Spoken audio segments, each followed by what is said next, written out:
He found an alien girl hanging from a post and defied the galaxy's most feared warlord. The wind screamed across Rift 4 like something alive. It clawed at the ground, flinging red dust against the empty horizon. That dust could strip the paint from a shuttle, chew through steel, and grind human skin raw. It was the kind of place no one chose to live. People ended up here because they had nowhere else to go. Dane Mercer pulled his collar tighter and kept walking. The old prospector's boots sank deep into the gritty soil with each step, leaving tracks that the storm erased almost at once. He was tall but slightly bent, his shoulders carrying more than his mining pack. 62 years old, 20 of them spent on this planet. His beard was the color of the dust, gray with rust streaks, and his eyes, hidden behind cracked goggles, saw everything and trusted nothing. Another perfect day, he muttered, his words vanishing in the wind. Ahead, a faint orange glow marked the edge of the mining camp, a huddle of prefab shelters built close together like frightened animals. Beyond them, the desert stretched forever. Dane had made peace with the emptiness long ago. Out here, you could disappear. No questions, no reminders of what you had done before you came. He paused at the top of a ridge to rest. The sun of Rift 4 was a swollen red star that never truly set, just dimmed to a dull ember at night. It bled light across the sky, turning the dust into liquid fire. From up here, the settlement looked small, half buried in the wind-carved rock. He should have felt comfort. Home was just below.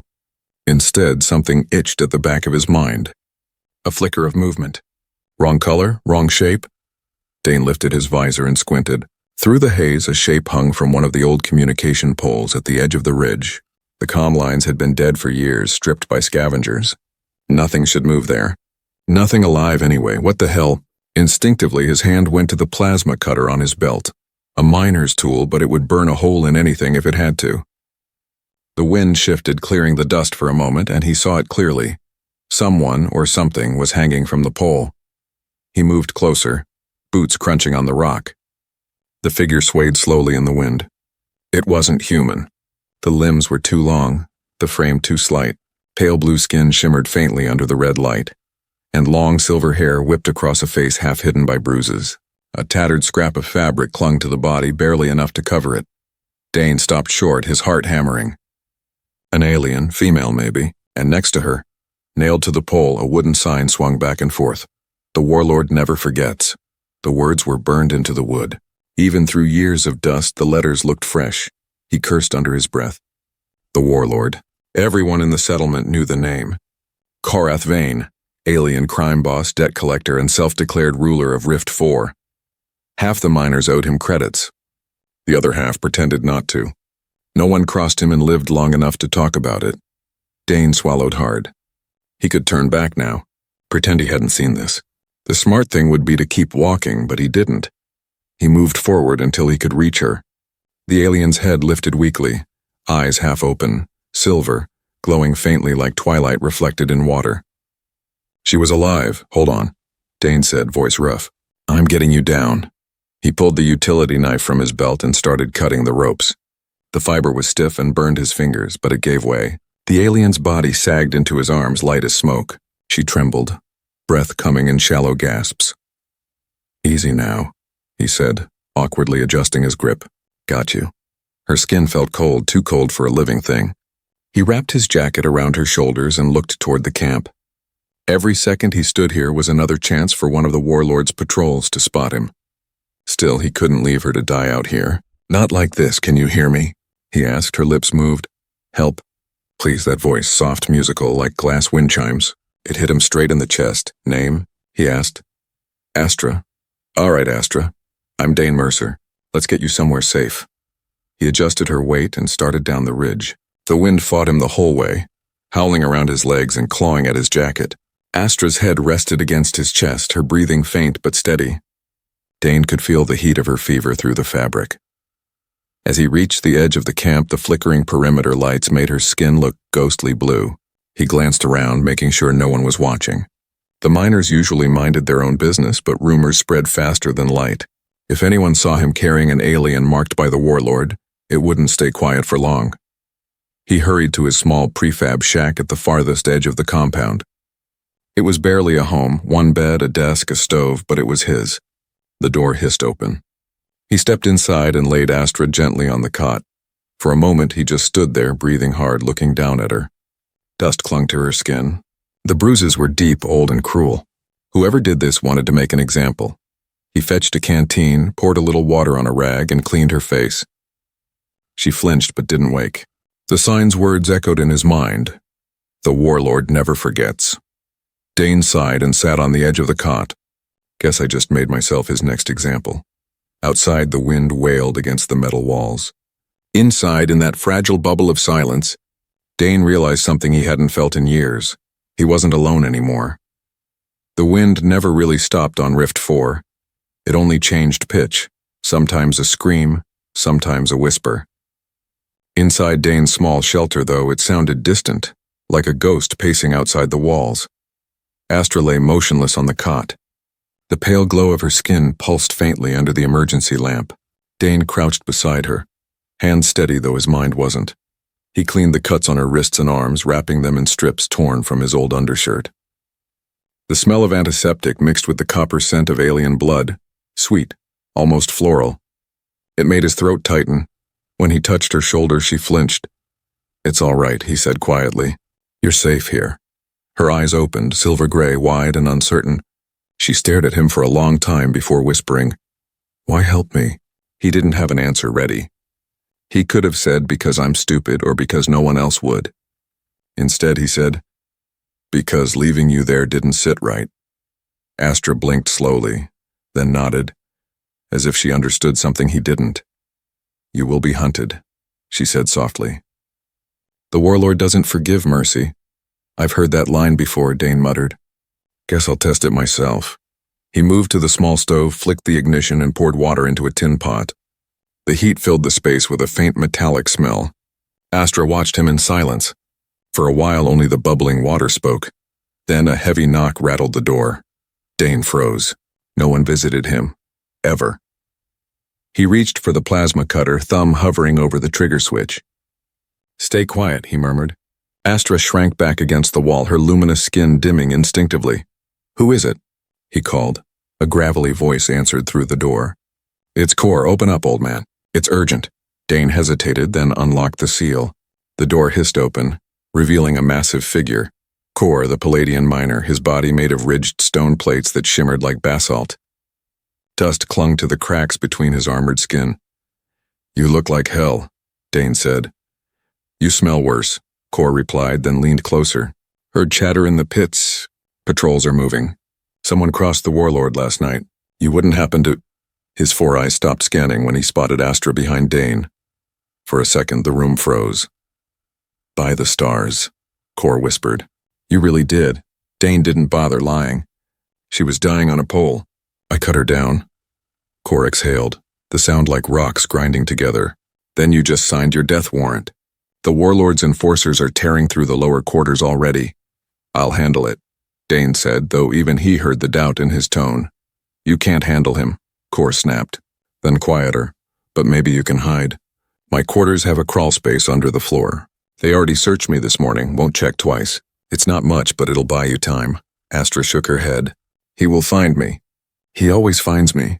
Core's eyes softened. "Then you better start running now." Outside, faint lights moved through the storm, search drones hovering low. Dane's stomach dropped. They were closer than he'd thought. He turned back to Astra. "Can you walk?" "I can try." He helped her up, his arm steadying her trembling frame. Her skin was cold, almost icy, but her movements were deliberate. She wasn't helpless, just worn down. "Where?" Core asked. "There's an old shaft 2 kilometers east," Dane said. "Collapsed years ago. Company sensors don't scan it anymore." "That place'll cave in on you," Core warned. "Better buried alive than caught breathing," Dane replied. Core grunted. "You're a fool. Always have been." The Palladian reached into his belt pouch and handed over a small metal disc. "Emergency beacon. Short range. If things go bad, trigger it. I'll come." Dane nodded once. "Appreciate it." Core hesitated at the door. "You know what you're doing, Mercer?" "No," Dane admitted. "But I'm doing it anyway." When the door shut behind him, Dane turned back to Astra. Her eyes reflected the red emergency light like liquid silver. "You trust him?" she asked. "As much as I trust anyone." "Then maybe we have a chance," she said quietly. He gave a dry laugh. Chance, haven't heard that word in a while. They packed fast, rations, medkit, power cells. The storm outside screamed like a living thing as Dane keyed open the maintenance hatch behind his cot. A blast of dust and cold air hit them. "Stay close," he said, "and don't look back." They slipped out into the endless red night. The wind shoved them sideways, filling their footprints almost instantly. The camp behind them glowed faintly through the haze, tiny fragile lights clinging to a dead planet. Halfway up the ridge, Astra stumbled. Dane caught her arm. "You all right?" She nodded weakly. "Just dizzy." He pulled her close, shielding her from the worst of the wind. "We'll rest once we're past the ridge." As they crept higher, something flashed in the distance, a glint of metal slicing through the dust. "Drone," Astra whispered. They dropped behind a boulder. The patrol drone floated past, its red sensor beam sweeping across the rocks. Dane held his breath, feeling Astra trembling against him. Her heartbeat, or whatever passed for one, was fast and light. The beam drifted away. The drone moved on. After a long silence, Dane exhaled. "That was too close." Astra looked up at him. "This is only the beginning," she said softly. "He will send more." "Then we'll stay ahead of him," Dane replied. She gave a faint smile. "You sound certain." "Old soldiers fake certainty. It helps." "Were you a soldier?" she asked. He didn't answer. Not yet. Instead, he scanned the dark horizon where the old mine waited, an open wound in the earth, half buried in sand. It looked like a mouth waiting to swallow them. "Come on," he said. "Home, sweet hell." The wind rose behind them, howling through the rocks. The red light faded, and the desert swallowed their tracks once again. The tunnel yawned like the throat of some ancient beast. Its walls shimmered faintly, laced with minerals that caught the dim light from Dane's helmet. The air was dry, metallic, and heavy with the smell of old machinery. Each step echoed back at them, magnified in the hollow silence. Astra followed close behind, her movements graceful even in exhaustion. The faint glow of her skin gave the tunnel an eerie blue tint. It was the only color in a world otherwise made of rust and rock. "Watch your step," Dane said, waving his cutter to light the next corner. "Ground's loose here," she nodded silently. The only sound was their breathing, uneven and human or close to it. They reached a small chamber where the ceiling dipped low. Dane crouched and set down his pack. "This will do for now," he muttered. "Safer than the surface."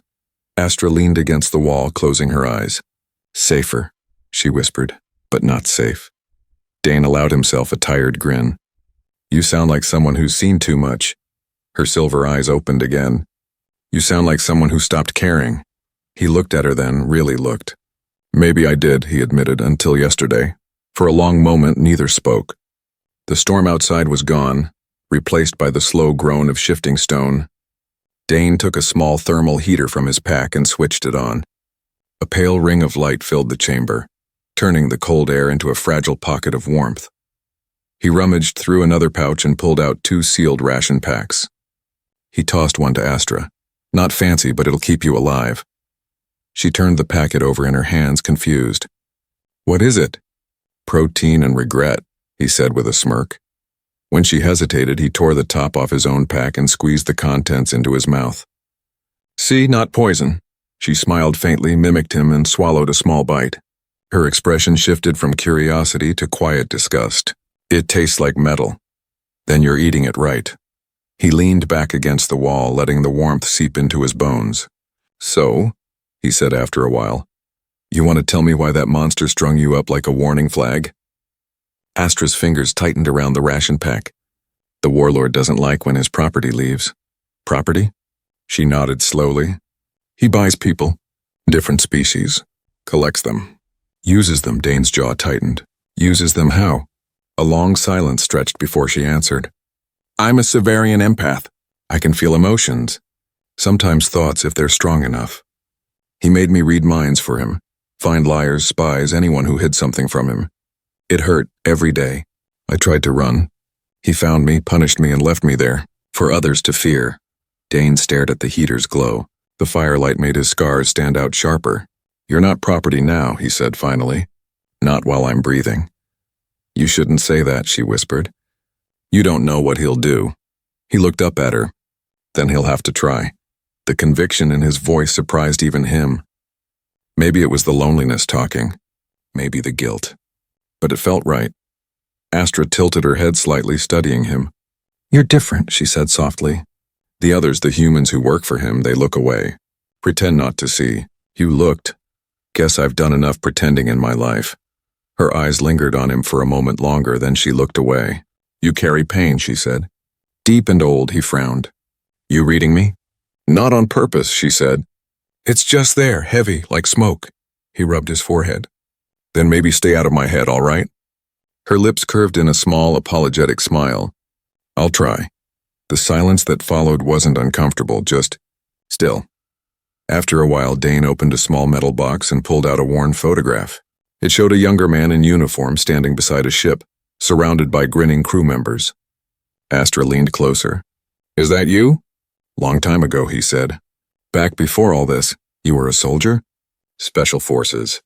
Earth Division 12. We went places we shouldn't have, did things we weren't proud of. When I stopped following orders, they called it betrayal." He put the photo away before she could ask more. "Been running ever since." Astra looked at him quietly, her voice barely above a whisper. "You ran from war and found another one. Guess trouble's got a good memory." Outside the tunnel, a distant rumble echoed through the rock. Not thunder, engines. Dane stiffened. He turned off the heater and motioned for silence. The noise grew louder, vibrating through the walls. He crept to the tunnel mouth, crouching low. Through the crack of daylight filtering in, he saw them. 3 scout transports hovering above the ridge, searchlights cutting through the dust. "They're sweeping the area," he muttered. "Faster than I expected."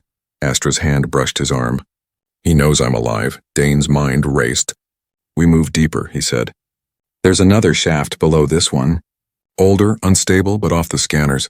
Can we make it?" He met her eyes. "We'll make it or we won't. Either way, we're not waiting here." He packed the heater, slung his bag, and checked the charge on his cutter. Astra steadied herself, straightened her posture, and followed. As they descended deeper into the dark, the sound of engines faded, replaced by the soft hum of shifting rock and their synchronized breaths. The deeper they went, the stranger the tunnels became, walls smooth as glass, etched with ancient symbols. Dane traced one with his glove. "This isn't mining work," he whispered. Astra touched the wall too. "No," she said quietly. "This is older, built before your species ever left Earth." "Great," Dane muttered. "Haunted tunnels. Just what we needed." But she smiled for the first time since he found her.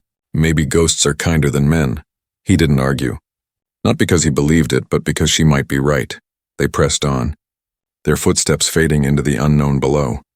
2 fugitives swallowed by a world that seemed to hold its breath. Above, the Warlord's searchlight swept over the ridge once more, finding nothing but dust, for now. The tunnels of Rift 4 were not made for the living. They were deep, silent veins cut into the planet's bones, first by miners, then by time itself. The deeper Dane and Astra went, the colder it became. Their breath fogged the air. Even the dust lay still here, as if afraid to move. Astra's faint blue glow painted ripples of light on the walls. Strange markings ran across the stone, spirals, jagged lines, symbols that looked almost written. Dane's lamp caught them for a second, and something inside him shifted. It wasn't fear. It was the feeling that they were trespassing in a place that remembered. "What is this place?" he whispered. Astra tilted her head, fingertips brushing the carved stone. "Not human," she murmured. "Older than your colony. Older than the Warlord." "Great," Dane muttered. "We're hiding in an alien graveyard." Maybe graves are safer than the living. That stopped him for a moment. She wasn't wrong. They followed a narrow shaft until it opened into a wide chamber, half collapsed, half hollow. Metal rails twisted into the rubble, remnants of an old transport line. On one side lay a broken mining vehicle, its engine frozen mid-burst, cables hanging like roots. Dane scanned the corners, habit kicking in. 1 entrance, 2 exits. "No movement, this will do," he said. "We rest here. Let the patrols pass."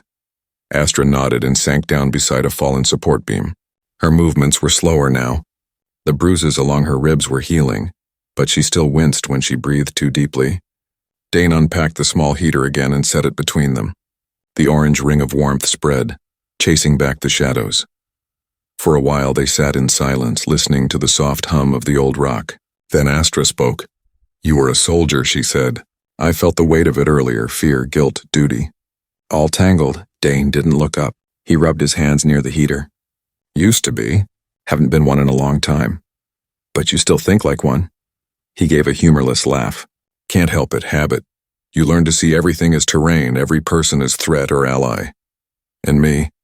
she asked softly. He met her eyes. "Haven't decided yet." Her lips curved faintly. "Honest." He shrugged. "You're either going to save my life or get me killed.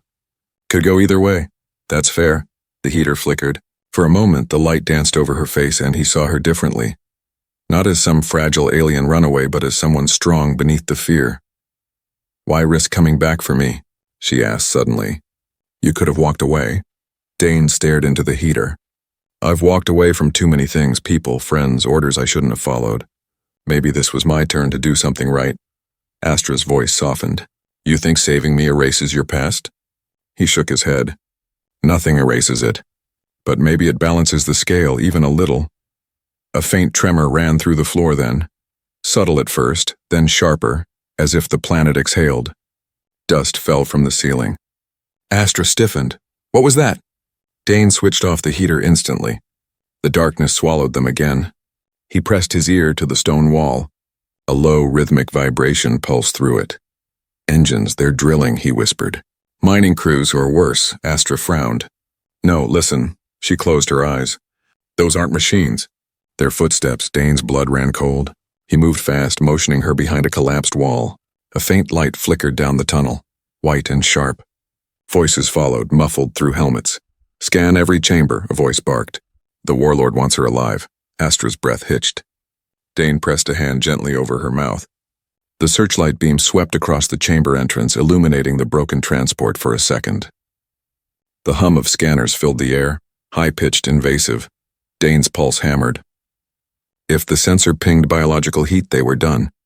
He glanced at the heater, still warm. Thinking fast, he tossed it across the chamber. It clattered behind a rock pile, glowing faintly. The scanner beeped. "Reading. Over there." Two armored shapes entered, weapons raised. They approached the false heat source. Dane counted heartbeats.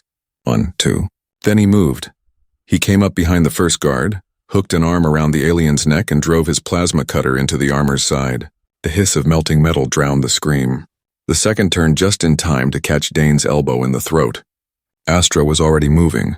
Her eyes bright silver, her voice cutting through the air like a whisper of thunder.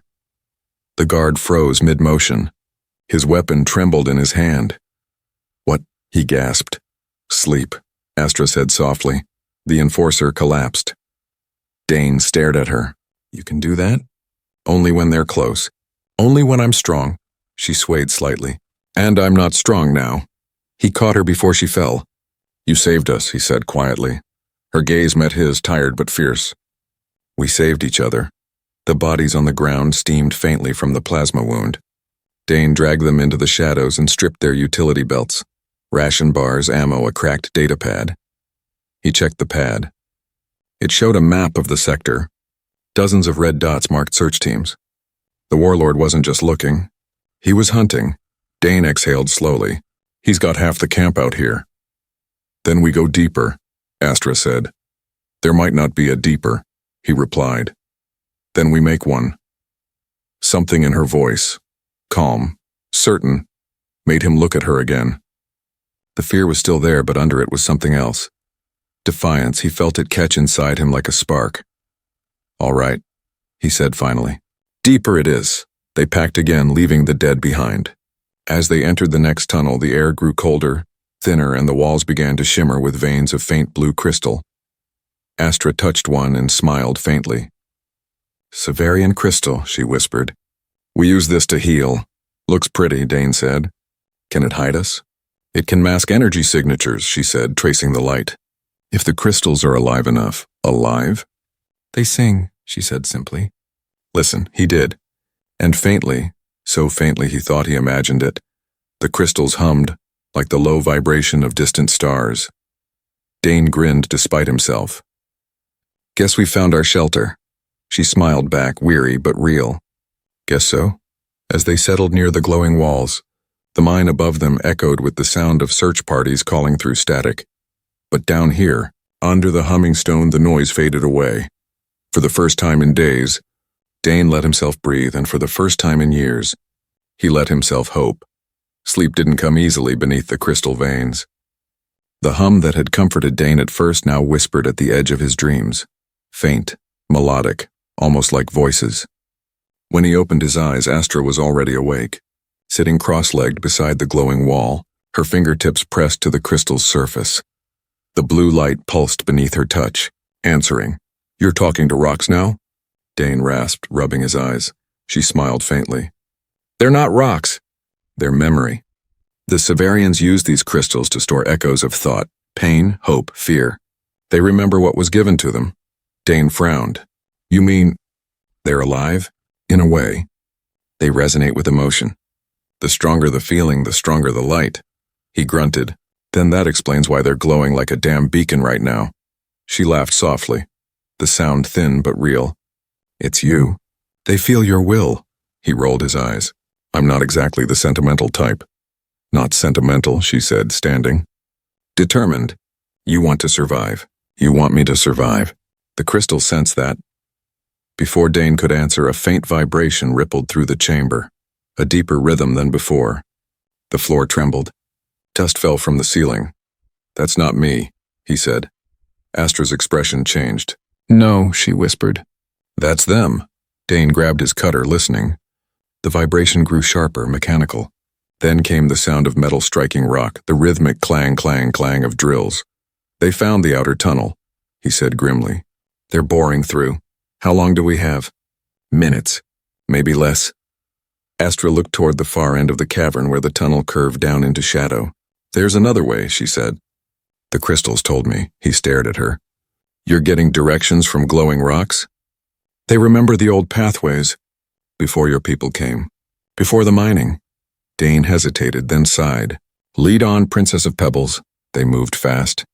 The new tunnel narrowed sharply, forcing them to crouch. The crystal light dimmed behind them until only Astra's faint glow lit the way. The air grew colder, sharper, tinged with a metallic taste that made Dane's tongue burn.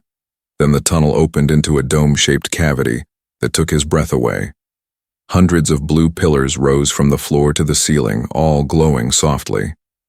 In the center stood a single platform carved from black stone, smooth as glass. "What is this?" he whispered. Astra's voice dropped to a reverent hush. "A sanctuary. My ancestors built these across the stars. Few still exist." The hum of the crystals grew louder, vibrating through Dane's bones. He felt something stir in his chest. Not fear, not awe, but a strange recognition. Astra climbed the platform and placed her palms on its surface. The entire chamber brightened, the glow rippling outward like a heartbeat. "What are you doing?" he called. "Listening," she said, "and asking for help." A thin beam of blue light shot upward from the platform, piercing the ceiling of the cavern. Dane cursed and ran forward. "Are you insane? You just lit up half the planet. They'll see this from orbit." "They already know where we are," she said calmly. "But now so does everyone else." The light faded into a steady pulse, faint but rhythmic. A beacon. A distress call, Dane realized. "You're calling your people?" She turned to him, her face illuminated by the glow. "No, I'm calling anyone who can hear." Dane wanted to argue, but the sound of collapsing rock cut him off. The ground shook violently. A red flare burst from the tunnel they had left, a plasma charge. The Warlord's men were breaking through. "Time's up," he said, gripping her hand. "We need to move now." They sprinted through a side passage, the roar of the explosion chasing them. Heat licked their backs. Astra stumbled, but Dane pulled her up, refusing to slow down. The tunnel ahead split in two. Dane hesitated for half a second before choosing the left path. They burst out into a narrow shaft that sloped upward toward a faint glimmer of daylight. Behind them, voices shouted, guttural, mechanical, angry. "Go," Dane barked. "Climb." Astra clung to the rough wall, her fingers glowing faintly as she climbed. The tunnel narrowed again, forcing Dane to crawl after her. His lungs burned, his arms ached, but he didn't stop. A blaster bolt hissed past his ear, vaporizing a chunk of rock beside him. Another hit his boot, searing the sole. "Faster!" he yelled.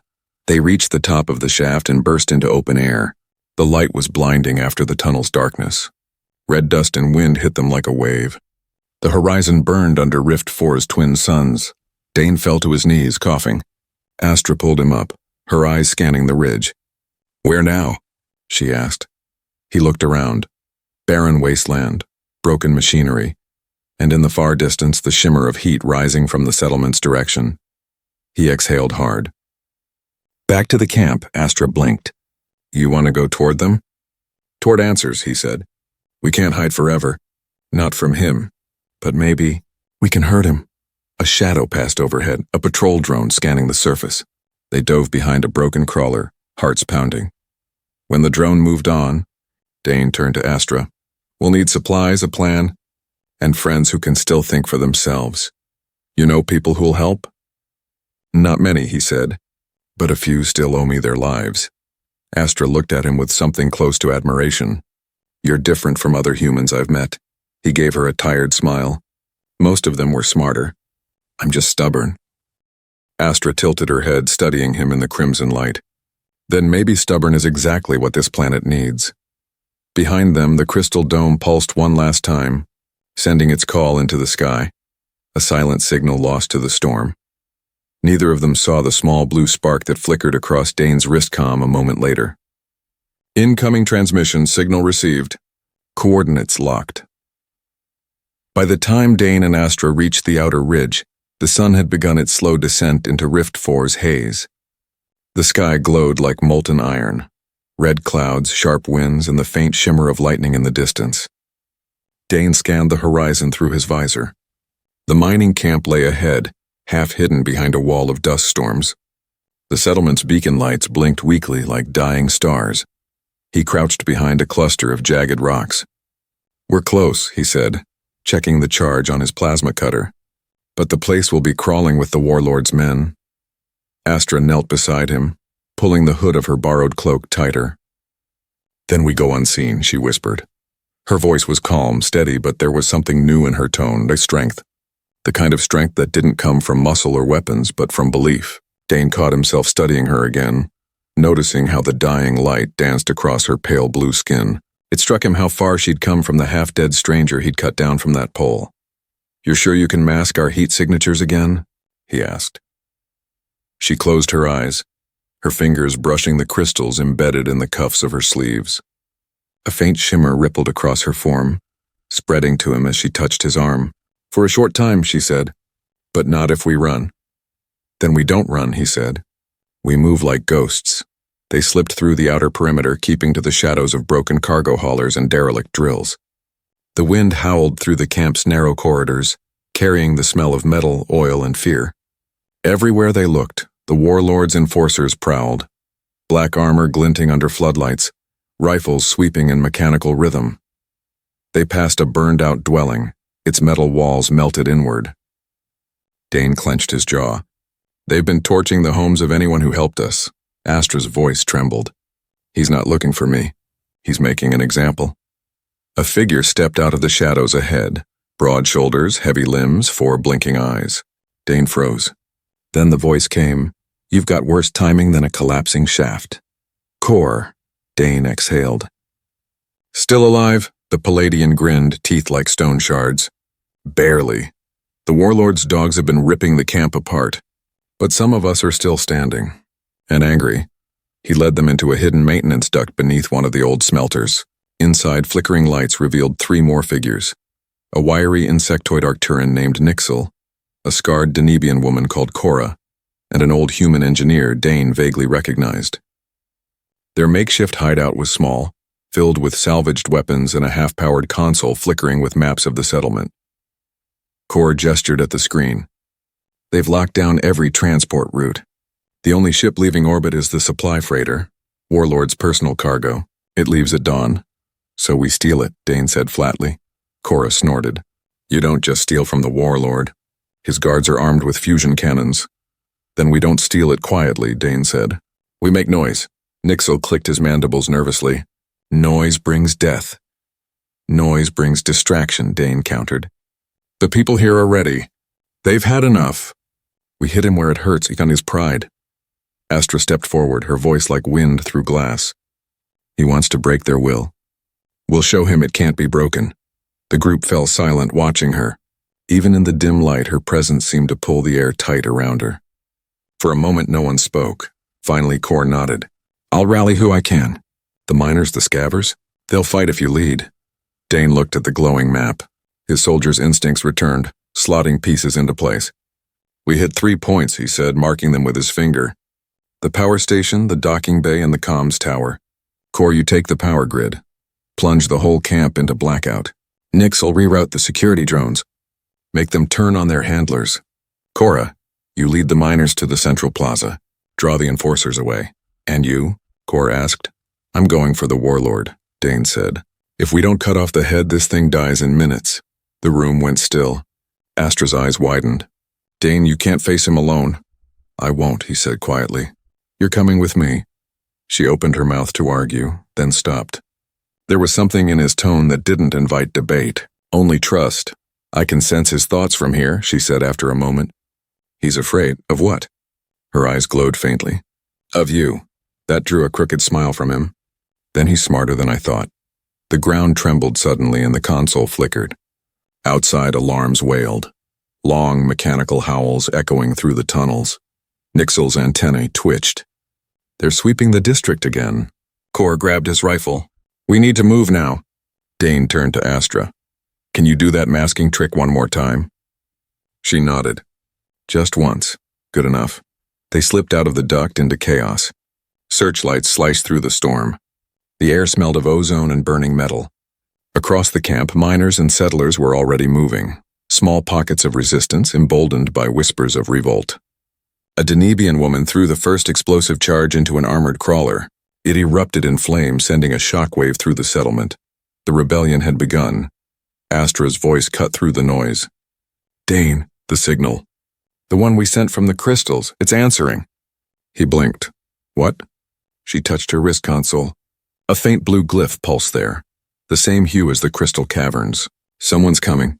They heard us. Friendly? He asked, her eyes flickered silver. I don't know yet. Dane smirked grimly. Then we'll hold the line till they do. They raced through the firelit streets, smoke curling into the blood-red sky. Above them, lightning cracked through the storm, blue and unnatural, pulsing like a heartbeat. Astra looked up, her expression unreadable. That's not lightning, she whispered. That's arrival. High above Rift 4, something vast and unseen broke through the clouds. The wind shifted. The storm began to sing.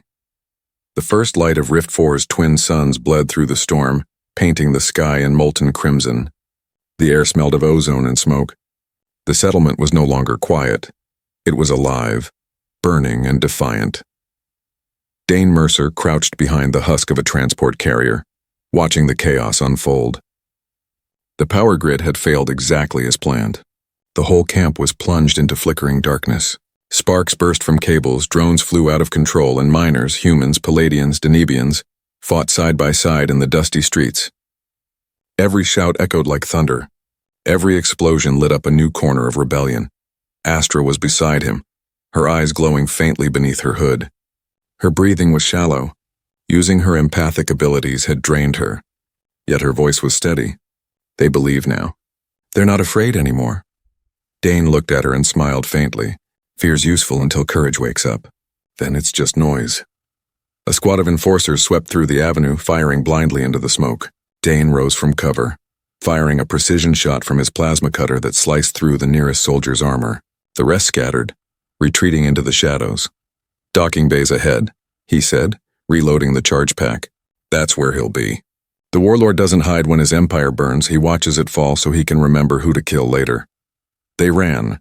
The ground trembled under their boots. The storm overhead had shifted from red to electric blue, each lightning flash casting the camp in ghostly color.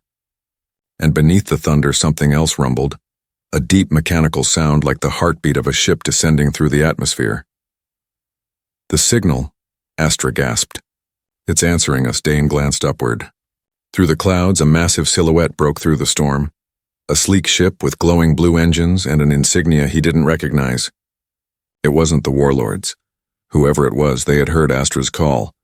Looks like company, he muttered. Let's make sure we're still breathing when they land. They reached the edge of the docking platform just as the Warlord's personal transport lifted off the ground. Its armored hull gleamed black and gold, its cannons tracking the battlefield below. Standing at the open ramp was the Warlord himself, towering, horned, and wrapped in armor that shimmered with heat. When he saw Dane, he smiled. It wasn't kind. Human, he roared over the engines. You should have stayed in your hole. Dane stepped forward, weapon raised. And let you keep this world on a leash? Not a chance. The Warlord jumped down from the transport. The impact cracked the concrete. You think you've won something here? He growled. You've doomed them. I will rebuild what burns, and I will hang your bones on my gates. Dane smirked. Then I'd better make sure there's nothing left for you to rebuild, he fired. The bolt struck the Warlord square in the chest, but the armor absorbed it, glowing white-hot. The alien lunged forward, swinging a massive energy blade that tore through the air where Dane had been standing seconds before. Dane rolled, came up firing again, aiming for the gaps in the armor. Sparks flew. The Warlord staggered, but not enough. He caught Dane with a backhand that sent him sprawling across the platform. The cutter skidded away, sliding toward the edge. Fool, the Warlord hissed, lifting his blade for the final strike. Then Astra stepped between them. Her eyes were blazing silver now, her voice echoing like 1,000 whispers. Enough! The air around her rippled. Dane could feel it, the pressure, the emotion, the raw force of every mind in the camp being pulled into focus. Astra wasn't just speaking. She was projecting. Every fear, every spark of courage, every drop of hatred and hope swirled into a single storm of will. The Warlord froze mid-swing. His muscles trembled, his breath came ragged. What are you doing? I'm showing you what you made, she said. All the pain you fed on, all the lives you crushed, they're looking back at you now. He dropped to one knee, snarling, his armor flickering. Dane dragged himself upright, grabbed his plasma cutter, and aimed it at the exposed joint under the Warlord's neck plate. From everyone you forgot to fear, Dane said, and fired. The blast hit true. The Warlord's roar turned to silence. His massive frame crumpled, smoke curling from the wound. The echo of the shot hung in the air for a long moment. Then somewhere in the distance a cheer rose, low at first, then swelling until it filled the entire settlement. It was over. Astra swayed on her feet. Dane caught her before she fell. Her eyes dimmed back to their soft twilight hue. It's done, she whispered. He nodded. Yeah, it's done. Above them, the unknown ship descended through the clouds, landing thrusters scattering dust in a brilliant blue storm. The insignia came into focus, a white spiral surrounded by 7 stars. A human voice echoed through the comms channel. This is the Free Frontier Alliance. We received your distress call. Stand by for evacuation and aid. Astra looked at Dane, tears shining in her eyes. You called for help and the stars answered. He smiled wearily. You called. I just held the line. Minutes later, the survivors were being led aboard the ship. Miners, aliens, children, all blinking in disbelief at the sight of the skyships that had once been myth. Dane and Astra stood together on the loading ramp, watching the camp shrink beneath them. The red dust swirled below like the last breath of a dying world. What happens now? She asked softly. He looked out at the stars. Now we rebuild, somewhere that bastard Shadow can't reach. She rested her head against his shoulder. You sound like a leader, he chuckled. No, just a miner who got tired of digging graves. The ship broke through Rift 4's atmosphere into the clean dark beyond. The planet turned slowly beneath them, scarred but shining faintly under the twin suns. Dane reached for Astra's hand. We made it. Her fingers intertwined with his. Human, she said with a smile. You never stop surprising the universe. He glanced out the viewport as the stars stretched into light. Yeah, he said softly. That's kind of our thing. The camera would fade there, 2 silhouettes framed by starlight, leaving behind the dust and fire of a broken world. And below, in the ruins of the settlement, the blue crystals of the mines began to glow once more, humming their eternal song, an echo of defiance that would never fade. The silence that followed the arrival of the other contestants felt unnatural. The air was thick with tension, the kind that came just before a storm. Jack crouched low behind the rocks, trying to control his breathing. His fingers tightened around his blaster, every muscle in his body ready to spring into action, but Lyra didn't move.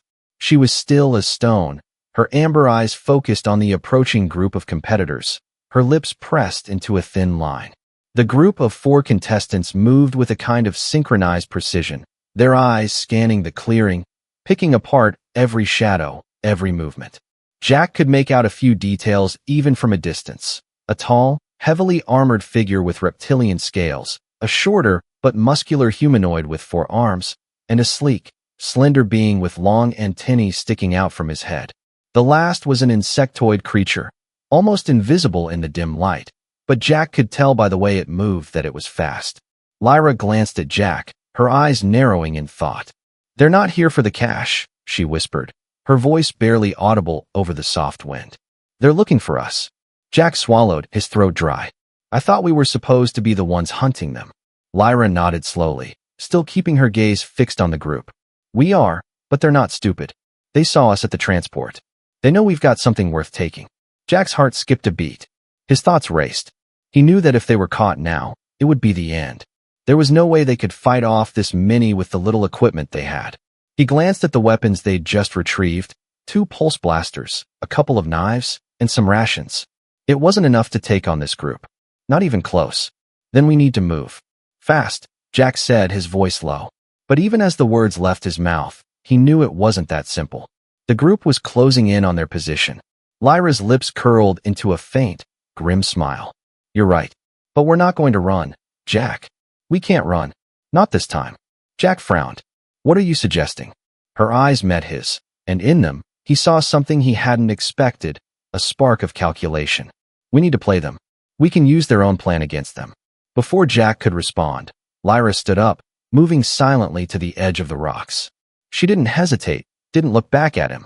She just moved. Jack's heart raced, and panic surged through him. "Lyra," he hissed, but she was already out in the open, her back to him. The contestants were only a few feet away now, still unaware of Lyra's presence. She was stepping forward, her hands raised in a non-threatening gesture. Jack's pulse quickened. He didn't know if she was insane or brilliant, but he had no choice but to trust her. "Looking for something?" Lyra's voice rang out clear and sharp. The group froze, their heads snapping in her direction. The reptilian creature hissed in recognition, and the other contestants immediately tensed. "You," the Draconid said, his voice a deep growl. "You're one of the Syndicate's little assistants. You think you can fool us? We know exactly who you are, Nari." Lyra didn't flinch. "I'm not here to fight. I'm here to make a deal." Jack's stomach twisted with unease. He stepped forward cautiously, his blaster still in his hand, but Lyra's gaze locked with his for just a moment, a silent signal that she had a plan. The insectoid creature spoke up, his voice like dry leaves crunching. "A deal? What could you possibly offer us?" Lyra's smile was cold, almost mocking. "Information. The Syndicate's games. I've seen the layouts, the routes. I can get you to the supply caches first. Weapons. Food. Everything you need to stay alive." The reptilian's eyes flickered with interest, but his gaze remained guarded. "And what's the catch, Nari?" Lyra's smile didn't waver. "The catch is simple. You help me out. You protect me from the other contestants while I guide you through the arena. In return, we split the resources we find."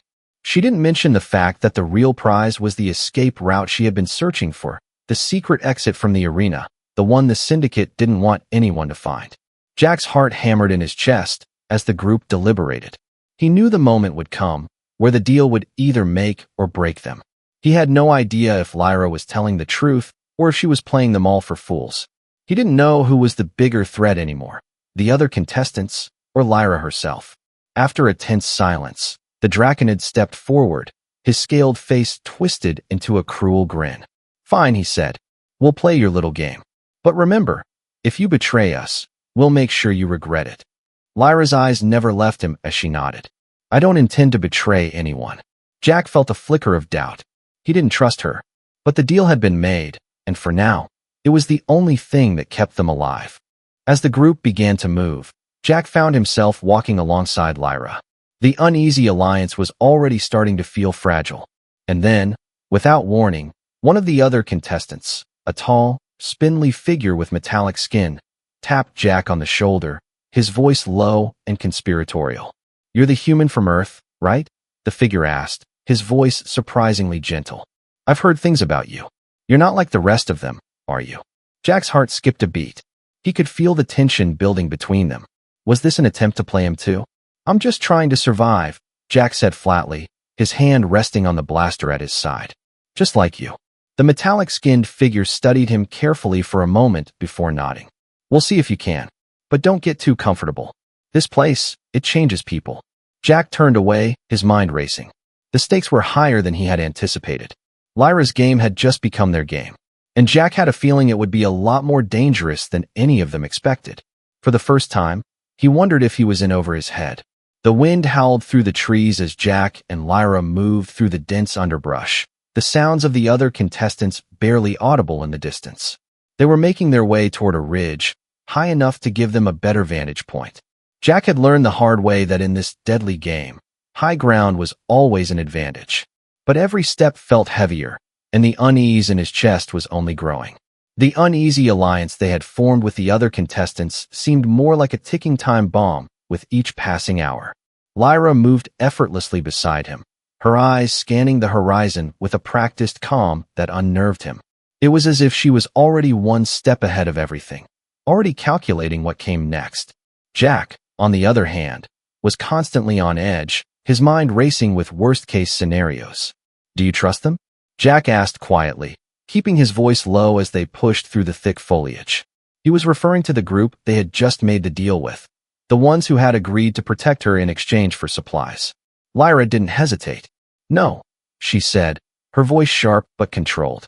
But in this place, trust is a luxury we can't afford. We use them, they use us. Simple as that. Jack absorbed her words, but something about them felt off. It wasn't just the syndicate they were up against here, it was everything. The entire planet seemed designed to kill them, and the other contestants weren't much different. The ridge came into view, a series of rocky outcroppings that jutted up sharply from the forest floor. It was the perfect place to survey the arena below them, and Jack knew that if they could get up there, they would have a much better chance of spotting any threats. Lyra picked up the pace, her movements fluid and quick, like a shadow slipping through the trees. Jack followed, trying to keep up, his breath coming faster as the steep incline made each step more difficult. But the closer they got to the ridge, the more Jack's instincts screamed at him that something was wrong. He couldn't quite put his finger on it, but the tension in the air was palpable. The hairs on the back of his neck stood on end. We're not alone, he said suddenly, his voice barely a whisper. His hand went instinctively to his blaster, fingers tightening around the grip. Lyra froze, her sharp amber eyes scanning the surrounding trees. For a brief moment, the silence seemed deafening. Then, just as Jack's pulse began to race, she spoke, her tone calm but warning. Don't move. Not yet. They both crouched low, trying to blend into the surrounding undergrowth. Jack's heart hammered in his chest as his eyes darted around, trying to spot any movement. They had been followed. But by who? And how many? I knew this would happen, Lyra muttered under her breath, eyes narrowing. Vexter and his crew.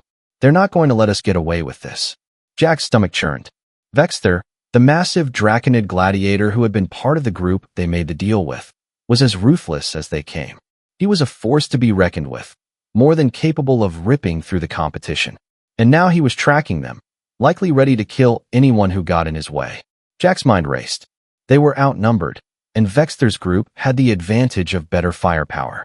He looked to Lyra, who was already assessing the situation with an unnerving calmness. We need to make a choice, Lyra said, her voice low but firm. We either run or we fight. Jack shook his head, his eyes scanning the terrain. The ridge was close now, but they would never make it if they didn't act fast. We can't outrun them, and we can't fight them head-on, either. Lyra gave him a look that he couldn't quite read. Then we do what we do best. We use them.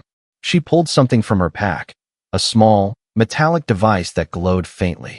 This will distract them for a while, but we need to get to that ridge before they catch up. Jack's eyes widened as he recognized the device. A diversion? You're planning to leave them behind. Lyra didn't answer immediately. Instead, she activated the device, and a series of rapid beeps filled the air before a low hum resonated through the ground. Jack's instincts kicked in, and he felt a slight tremor in the earth beneath his feet as the device created a massive burst of electromagnetic interference. It would scramble the sensors in their pursuers' weapons, leaving them temporarily blind. Go, Lyra commanded. Without hesitation, Jack sprinted toward the ridge, his legs burning from the effort. He knew the risks. They were leaving their backs exposed, and there was no guarantee the diversion would hold the others for long. But it was the only chance they had. Lyra was right. In the convergence, every choice had to be about survival. As they climbed, the sounds of pursuit grew faint.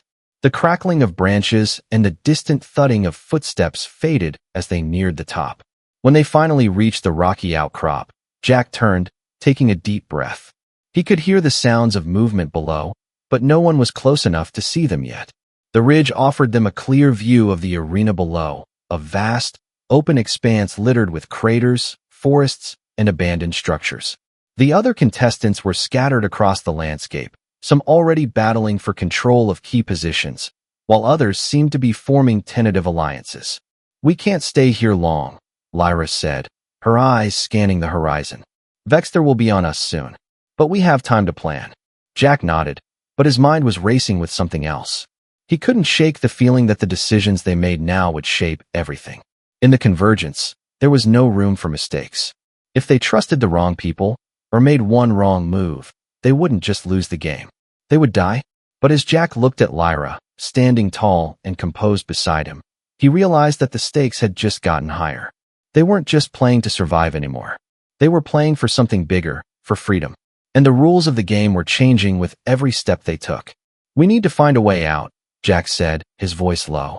"The Syndicate won't let us leave unless we make it out of this alive." Lyra's amber eyes met his, filled with a quiet determination.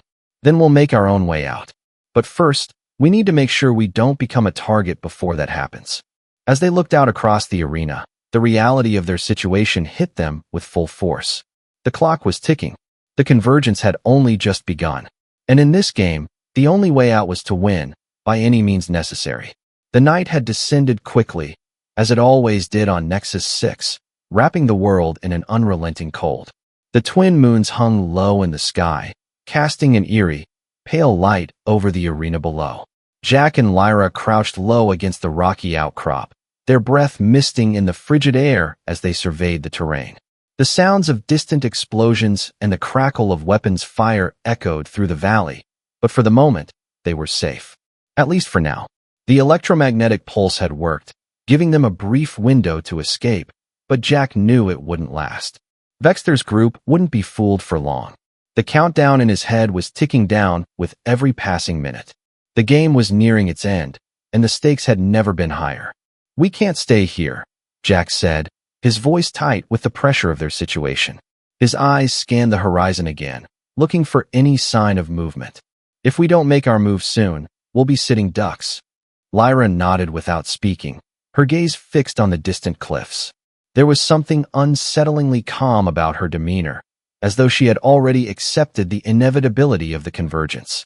The Nari were survivors, and Jack had to admit, there was a certain kind of cold wisdom in how she approached the game. She glanced at him, her amber eyes calculating. "We can't outrun them, and we don't have enough to fight them off.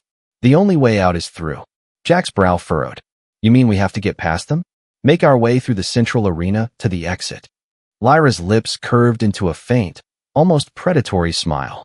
"Not just past them. We make them think we're part of the game. We get inside their heads. We make them come to us." Jack's heart skipped a beat. "You want us to set a trap?" "Exactly," she replied, her tone low, full of quiet intensity. "We've got the high ground, the advantage of surprise, and enough supplies to make it work.